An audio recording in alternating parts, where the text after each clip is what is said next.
করো, তো আল্লাহ রাব্বুল আলামিন স্বয়ং তোমার সব কিছু থেকে তোমার জন্য যথেষ্ট হয়ে যাবে, তোমার কোনো কিছুর প্রয়োজন হবে না।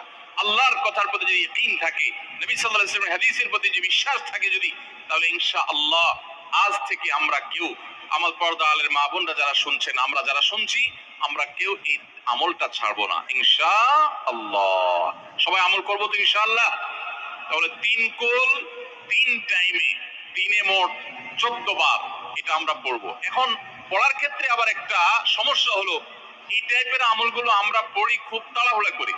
যেমন সুবহানাল্লাহ 33 বার, আলহামদুলিল্লাহ 33 বার, 5 ওয়াক্ত নামাজের পরে আল্লাহু আকবার আছে না নাই? এগুলো সাধারণত কিভাবে পড়ে মানুষ বলেন? আমরা তো সবাই এ রোগের রোগী। কিভাবে পড়ি আমরা বলেন? সুবহানাল্লাহ সুবহানাল্লাহ সুবহানাল্লাহ সুবহানাল্লাহ সুবহানাল্লাহ সুবহানাল্লাহ সুবহানাল্লাহ। আমি যদি এখন মেজো ভাইকে বলি, ভাই আল্লাহ আপনার ভালো রাখুক, ভাই ভালো রাখুন, ভাই কি হয়েছে